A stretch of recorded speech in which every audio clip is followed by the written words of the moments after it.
White House raises shutdown pressure game, threatening no back pay for furloughed workers, by Brett Samuels.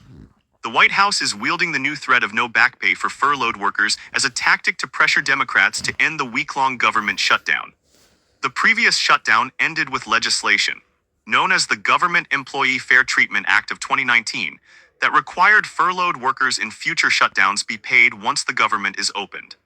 But that did not stop the Office of Management and Budget (OMB) from issuing a draft memo raising the possibility that furloughed federal workers may not be entitled to checks missed during a shutdown, even Republican sends.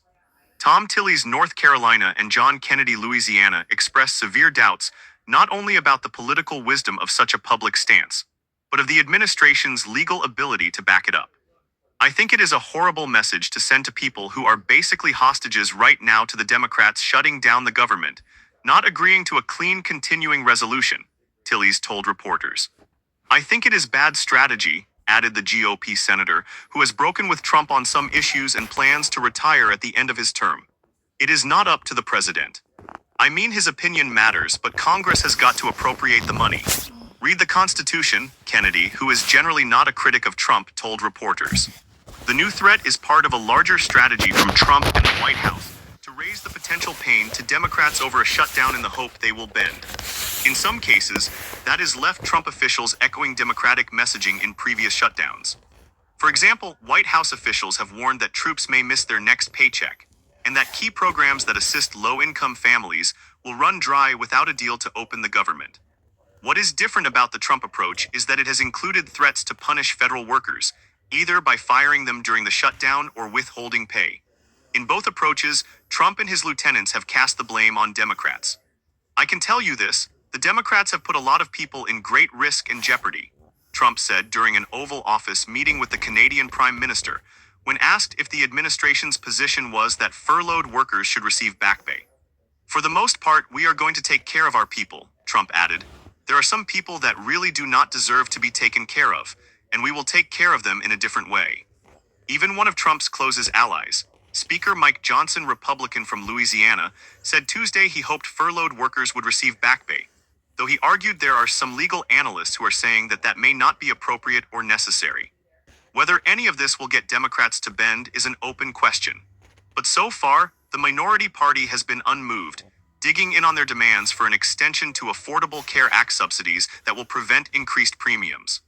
Senate Democrats on Monday blocked the GOP's clean stopgap funding bill from advancing for a fifth time. More votes are expected this week. House Minority Leader Hakeem Jeffries, Democrat from New York, on Tuesday called a proposed short-term extension of Affordable Care Act subsidies as part of the effort to reopen the government a laughable proposition, despite some bipartisan support. The Democratic position has been clear: permanent extension and let us go from there, Jeffries said. Representative Don Bayer, Democrat from Virginia, who represents a district with a high concentration of federal workers, accused the Trump administration of trying to frighten federal employees as a negotiating tactic, which is despicable. The president and Republican leaders should instead be using this time and effort to work with Democrats on a deal that reopens the government, protects Americans' health care, and prevents huge price increases, Bayer said in a statement. Everett Kelly, president of the American Federation of Government Employees, said the livelihoods of federal workers were not bargaining chips in a political game. The threat of withholding back pay is an extension of the threat to fire or lay off workers. Administration officials for more than a week been threatening to lay off swaths of government workers, something that has not been done during prior shutdowns.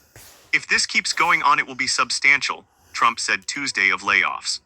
And a lot of those jobs will never come back. Trump on Tuesday likened Democrats' approach to the shutdown to a kamikaze attack.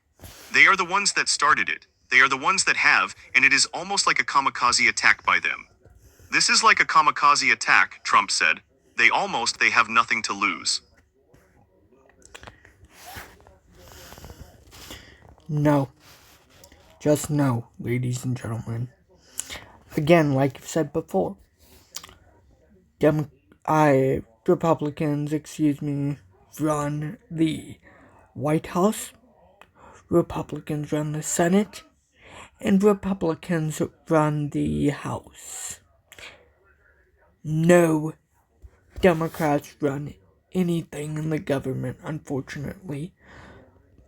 I don't know why it is that these morons are blaming the left because all the left wants is just for people to have healthcare coverage. Yet, the opposing side, the right wingers are not wanting anybody to have healthcare. Ladies and gentlemen, that's all for now. Please like, comment, share, subscribe, and enjoy. Please help me keep the YouTube algorithm up. And lastly, please help me reach and achieve the goal of 300 plus subscribers. The reason why I'm saying 300 plus subscribers is because right after we reach and achieve the goal of 300 subscribers, we have more subscribers to reach and achieve. Right after we reach and achieve the goal of 300 subscribers. And until my next legal breaking reporting video analysis update, ladies and gentlemen, I will look forward to talking to you guys then. Which along comes with that, please keep a lookout for my next legal breaking reporting video analysis update.